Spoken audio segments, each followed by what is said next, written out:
बिस्मिल्लाहिर्रहमानिर्रहीम। Dear student, अस्सलाम वालेकुम। आज हम पढ़ेंगे जो हमारा आज का टॉपिक है वो है इंड्यूस्ड ईएमएफ। ऑलरेडी इस चैप्टर में स्टार्ट से हम इलेक्ट्रोमैग्नेटिक इंडक्शन के बारे में पढ़ रहे हैं।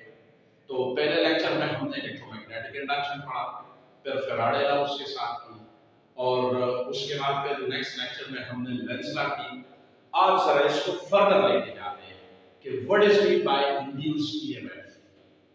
सो इंड्यूस्ड ईएमएफ अगर आपको पता हो तो पिछले टॉपिक में भी हमने ये बात की थी कि जब भी किसी कॉइल या किसी कंडक्टर से मैग्नेटिक लाइंस या मैग्नेटिक फ्लक्स चेंज कर जाए तो उसके अंदर एक ईएमएफ आता है। तो देखिए डेफिनेशन इंड्यूस्ड ईएमएफ का, whenever a conductor is placed in a varying magnetic field, an EMF is induced in the conductor, which is called induced EMF। मतलब जब भी हम किसी कंडक्टर को एक ऐसे रीजन में रख दें जिधर मैग्नेटिक फील्ड वेरी करे, वेरी मींस चेंज करे, तो फिर उस कंडक्टर के अंदर हमारे साथ एक ईएमएफ आ जाता है। ठीक है, उस ईएमएफ को हम क्या कहते हैं? Induced EMF. जिस तरह ऑलरेडी आप जानते हो, मैंने इस चैप्टर के स्टार्ट में आप लोगों को बताया था कि मैग्नेटिक फील्ड हम दो तरह से वेरी कर सकते हैं, या तो कंडक्टर या कॉइल रेस्ट में होगा और मैग्नेट मूव करेगा, या मैग्नेट रेस्ट में होगा, कॉइल या कंडक्टर मूव करेगा। तो यही वजह है कि इंड्यूस्ड ईएमएफ के हमारे साथ दो टाइप्स होते हैं। तो टेक्स्ट हमारा जो इसके अंदर सब टाइप आ रहा है, वो टॉपिक आ रहा है, वो है टाइप्स ऑफ इंड्यूस्ड ईएमएफ। ठीक है, is the magnetic field can be varied by two ways.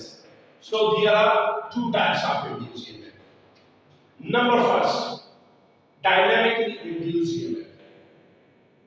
जैसा कि नाम से साफ जाहिर है, डायनामिक निकला है मोशन से। ठीक है, तो डायनामिकली इंड्यूस्ड EMF कौन सा होगा? जिसमें कंडक्टर मूव करेगा और मैग्नेटिक फील्ड स्टेशनरी होगा। तो जब कंडक्टर मूव करता है और मैग्नेटिक फील्ड स्टेशनरी होता है तो उससे फ्लक्स चेंज करेंगे। ठीक है, जब फ्लक्स चेंज हो गए तो according to Faraday induced EMF आ जाएगा।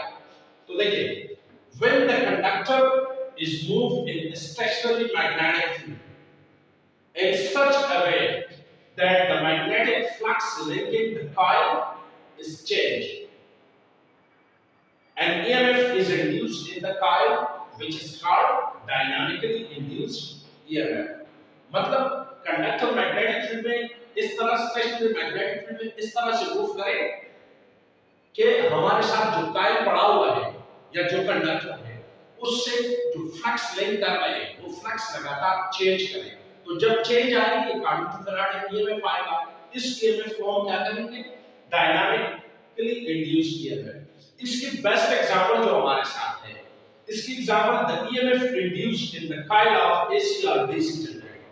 एसी या डीसी जनरेटर में जो हमारे साथ ईएमएफ आता है, आपने देखा होगा क्लास 10 में भी हमारे कोर्स में भी कि एसी जनरेटर में दो मैग्नेट रेस्ट पर पड़े होते हैं और उसके दरमियान कॉइल मूव करता है। तो मींस कॉइल या कंडक्टर मोशन में है और मैग्नेटिक फील्ड क्या है? स्टेशनरी। तो जब कॉइल मूव करता है उससे फ्लक्स चेंज करते हैं जिसकी वजह से एक ईएमएफ आता है और उस ईएमएफ को हम क्या कहते हैं? Dynamically induced EMF. ये था फर्स्ट टाइप। अब जाते हैं सेकंड टाइप की तरफ। स्टार्ट। स्टैटिकली इंड्यूस्ड ईएमएफ, ये सेकंड टाइप है। इसके नाम में भी देखिए स्टैटिकली नजर आ रहा है। Statically means rest.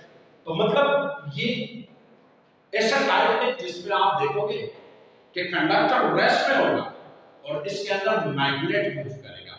तो जब मैग्नेट मूव करेगा अगेन मैग्नेटिक फ्लक्स चेंज करेंगे और फिर से जब फ्लक्स चेंज हो गए फिर एक ईएमएफ इंड्यूस होता है। उसको हम क्या कहते हैं? Statically induced EMF. When the conductor is stationary and the magnetic field is moving और चेंजिंग, अगर कंडक्टर स्टेशनरी हो और मैग्नेटिक फील्ड क्या करे? वो मूव करे या चेंज करे, then an EMF is induced in the conductor। तो इस कंडक्टर या इस कॉइल में EMF आ जाता है which is called statically induced EMF। और इसकी एग्जांपल, बेस्ट एग्जांपल जो है the EMF induced in the secondary coil of a transformer। आप लोगों ने ऑलरेडी ट्रांसफार्मर टॉपिक पढ़ा होगा। ट्रांसफार्मर में दो कॉइल्स होते हैं, एक प्राइमरी और एक सेकेंडरी। तो जब हम प्राइमरी को करंट दे देते थे, लेकिन वो वेरिएबल करंट होता है, तो उससे मैग्नेटिक फील्ड लगातार वेरी करता है। तो साथ में जो सेकेंडरी कॉइल पड़ा होता है वो रेस्ट में होता है, लेकिन उससे मैग्नेटिक फील्ड वेरी करता है, जिसकी वजह से उसके अंदर हमारे साथ इंड्यूस्ड ईएमएफ पैदा होता है। तो ये तो थे दो टाइप्स। अब जरा ये फर्स्ट टाइप जो था डायनामिक इंड्यूस्ड ईएमएफ, इसको जरा डिटेल से पढ़ते हैं। तो हमारा जो नेक्स्ट टॉपिक आ रहा है वो है मोशनल ईएमएफ। ठीक है, सबसे पहले तो हम डिफाइन करेंगे कि what is mean by motional EMF. इसके नाम से साफ जाहिर है मोशन से निकला है। मोशनल ईएमएफ मतलब वो ईएमएफ जो मोशन की वजह से आता है। तो देखिए डेफिनेशन को, the EMF induced in the conductor due to its motion and especially magnetic field is called motion EMF. The EMF induced in the conductor, मतलब वो EMF जो किसी कंडक्टर में इंड्यूस हो जाए due to its motion in stationary magnetic field is called motion EMF. इसको हम motion EMF कहते हैं। ये तो जस्ट डेफिनेशन था। अब इसके लिए आगे हम एक मैथमेटिकल एक्सप्रेशन निकालते हैं, मतलब कि मोशन EMF किन फैक्टर्स पर डिपेंड करता है वो, और साथ में ये किस्म से हमारे साथ इसकी एक्सप्लेनेशन है डायनामिकली इंड्यूस्ड ईएमएफ की। तो एक्सप्लेनेशन हेडिंग हो जाएगा, in order to discuss and derive the expression for motional EMF. ठीक है, एक तो इसको हमने मोशनल ईएमएफ को डिस्कस भी करना है, साथ में हमने एक्सप्रेशन भी इसके अंदर निकालना है। Let us consider a conductor A. इस डायग्राम में आपको नजर आ रहा है ये कंडक्टर है, एक एंड इसका ए है और दूसरा बी है, ऑफ लेंथ एल, और इस पूरे कंडक्टर का लेंथ क्या है एल। वो जितना भी होगा हम तो जनरल फार्मूला निकाल लें, इसलिए मैंने इसको जनरली एल कहा। Which is placed on two parallel conducting rods. आपको ये दो रॉड्स नजर आ रहे हैं, एक रॉड ये है और एक रॉड ये है, ये दोनों एक दूसरे को क्या है पैरेलल है, और उसके ऊपर हमने इसको रख दिया है। The end of the rod is connected with a galvanometer, और इस रॉड के एंड को हमने galvanometer से कनेक्ट किया है। पता है क्यों galvanometer से कनेक्ट किया है? क्योंकि galvanometer ने हमें डिफ्लेक्शन देकर जो प्रेजेंस बताएगा इंड्यूस करंट की, कि कोई इंड्यूस करंट पैदा हो रहा है कि नहीं। तो इधर अगर आप देखें galvanometer का एक साइड इस रॉड से लगा हुआ है, दूसरा साइड इस रॉड से। इस तरह लगाने से एक और क्या फायदा होगा, देखिए, so that it make a closed circuit। तो अगर आप देखें ये क्लोज सर्किट बन गया, ये एंड भी क्लोज हो गया, इधर रॉड पड़ा है, ये भी, तो ये आपको क्लोज सर्किट नजर आ रहा है। ठीक है, द होल अरेंजमेंट, ये सब जब हमने इस तरह से बना दिया, इस अरेंजमेंट को उठा के इस place perpendicular inside a uniform magnetic field B. ये क्रॉस जो आपको नजर आ रहे हैं, और क्रॉस के दरमियान अगर आप देखें इक्वल स्पेसिंग नहीं दी है, इट्स मीन जब इक्वल स्पेसिंग हो गया तो यूनिफॉर्म मैग्नेटिक फील्ड होगा। इसके अंदर हमने इसको परपेंडिकुलर रख दिया है, मतलब मैग्नेटिक फील्ड इस तरह से है क्रॉस वायर की तरह, और उस अरेंजमेंट को हमने इस तरह से रख दिया है। तो परपेंडिकुलर भी पड़ा है कि नहीं इसके अंदर, एज शोन इन फिगर में, इसका डायग्राम हो गया। अब आगे इसको डिस्कस करते हैं कि ये तो हमने एक किस्म से इसकी कंस्ट्रक्शन की कि किस तरह इसको डिजाइन करना है। आगे देखिए, now when the conductor is moved towards right with a constant velocity v, इसके बाद हम इस कंडक्टर को राइट की तरफ खींच लेते हैं, मतलब ये इसके ऊपर पड़ा है, मैं उस तरफ खींच रहा हूं कुछ ना कुछ वेलोसिटी के साथ। जब राइट की तरफ इसको हम वेलोसिटी के साथ खींचेंगे तो इससे क्या हो जाएगा, then a charge inside the conductor experience force। अगर ये रॉड रेस्ट में होगा तो इसके अंदर जो चार्जेस होंगे उस पे कोई फोर्स नहीं आएगा, लेकिन जैसे मैं रॉड मूव कराऊंगा तो अब वो चार्ज भी मोशन में है, तो मोशन की वजह से उस पे इधर मैग्नेटिक फील्ड भी अप्लाई हुआ है, तो इस मैग्नेटिक फील्ड की वजह से इस पे फोर्स आ जाता है मैग्नेटिक फोर्स, जो इसको इस क्लोज सर्किट में घुमाएगा इस चार्ज को। अगर रॉड रेस्ट में होगा तो फोर्स नहीं होगा, चार्ज घूमेगा नहीं, कोई करंट नहीं होगा। लेकिन अगर मैं इसको राइट की तरफ खींचूंगा, मोशन दूंगा, चाहे वो राइट की तरफ लेके जाओ या लेफ्ट की तरफ, तो फिर फोर्स आएगा, फोर्स की वजह से ये चार्ज इस क्लोज सर्किट में घूमेगा और करंट आएगा। लेकिन इधर एक बात का ख्याल रखिए, अगर लेट्स सपोज आप राइट की तरफ खींच रहे हो, करंट इस डायरेक्शन में है, पर अगर इसी रॉड को आप लेफ्ट की तरफ खींचोगे तो करंट की डायरेक्शन उलट हो जाएगी। अगर वो एंटी क्लॉकवाइज है तो फिर ये क्लॉकवाइज हो जाएगी।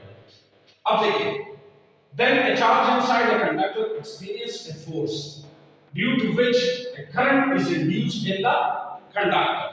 जब ये फोर्स एक्सपीरियंस कर लेगा तो इस कंडक्टर के अंदर एक करंट इंड्यूस हो जाएगा, मतलब इसमें फोर्स आ गया ना, and move in a current carrying conductor या इधर induced in the conductor since the conductor is current carrying and move in a uniform magnetic field, so it experiences a force. देखिए मैंने आपसे कहा कि जब हम इसको मूव करेंगे तो इसमें फोर्स आ जाता है, चार्ज, करंट आ गया। अब यही रॉड मूव कर रहा है लेकिन ये हमारे साथ करंट के कंडक्टर बन चुका है, क्योंकि इसके अंदर करंट मूव कर रहा है कि नहीं। तो जब करंट के कंडक्टर आ गया तो इसमें एक फोर्स होगा। अच्छा, तो जैसे मैंने आपसे कहा कि जब हम इस कंडक्टर को उस तरफ खींचेंगे तो एक फोर्स हम लगा रहे हैं या एक अप्लाइड फोर्स है, जबकि ये अब करंट के कंडक्टर बन चुका है तो एक इस पे फोर्स आएगा, क्योंकि मैग्नेटिक फील्ड के अंदर जब आप करंट के कंडक्टर रखते हो तो उस पे फोर्स आता है कि नहीं। तो अप्लाइड फोर्स राइट की तरफ है और जो फोर्स आता है इस पे, जिसको हम आईवीएल कहते हैं, वो फोर्स लेफ्ट की तरफ होगा, अपोजिट होगा, मतलब वो इस मोशन को अपोज कर रहा होगा कि नहीं। सो इधर देखिए, फिर since the conductor is current carrying conductor and move in a uniform magnetic field, so it experiences a force of IBL which is in opposite direction of the motion of the conductor, means it is towards left side, so this force opposes the applied force. ये left side की तरफ होगा तो ये हमारे applied force को oppose करेगा। तो इसमें अगर आप देखिए कार्डियल लेंस का अगेन अपोजिशन आ गई कि नहीं, ठीक है। अब इसके लिए हम आगे डेरिवेशन करते हैं। अच्छा, तो मैंने अगर आपसे कहा कि दो फोर्सेस एक दूसरे को अपोज कर रहे हैं, तो यही वजह है कि कुछ ना कुछ मैकेनिकल वर्क हो रहा है कि नहीं, और टाइम भी जा रहा है, तो मतलब इधर कुछ ना कुछ मैकेनिकल पावर यूज हो रहा है जब हम कंडक्टर को खींच रहे हैं। तो then the mechanical power is, वो मैकेनिकल पावर क्या हो जाएगा, पावर का फार्मूला होता है, इसके तो बहुत से फार्मूले हैं, एक है W/T, लेकिन इधर अगर आप देखें तो इधर चूंकि मोशन इन्वॉल्व है, वेलोसिटी, तो इसलिए हम पावर का ये फॉर्म लिखते हैं कि P = F/V। अब चूंकि इधर फोर्स कौन सा है, IBL है, और वेलोसिटी v हो जाएगा। ये हमारे साथ मैकेनिकल पावर का फार्मूला आ गया। This mechanical power is converted into electrical power. ये मैकेनिकल पावर किधर चली जाती है, इलेक्ट्रिकल पावर में, और इलेक्ट्रिकल पावर क्या होगा, P = IV, या इधर जो EMF आ रहा है तो की जगह हम EMF लिख लेंगे, so P = IE। Now according to law of conservation of energy, क्योंकि law of conservation of energy हमें क्या कहती है, इनपुट और आउटपुट क्या होगा, एनर्जी को इक्वल होगी। तो इधर हम लिख लेंगे कि rate of electrical work done, ठीक है, rate of electrical work done is equal to rate of mechanical work done, मतलब जितना इलेक्ट्रिकल वर्क डन हमारे साथ आ रहा है, ठीक है, या जितना पैदा हो रहा है इलेक्ट्रिकल एनर्जी, उतनी ही हमारे साथ मैकेनिकल एनर्जी स्पेंड हो रही है। और रेट इसलिए लिखा गया है कि टाइम गुजर रहा है, तो rate of electrical work done का मतलब है इलेक्ट्रिक पावर, वो किसके द्वारा होगी, IE EMF है। और rate of mechanical work done क्या है, वो है हमारे साथ IBLV। इधर ये दो इक्वेशन आपको नजर आ रहे हैं, वो हम इसमें डाल देंगे, I के साथ कैंसिल हो जाएगा, तो इस तरफ क्या रहेगा, EMF रह गया इक्वलिटी साइन, और फिर रह गया BLV। B हमारे साथ मैग्नेटिक फील्ड को रिप्रेजेंट कर रहा है, L हमारे साथ लेंथ को रिप्रेजेंट कर रहा है, और V velocity of the conductor.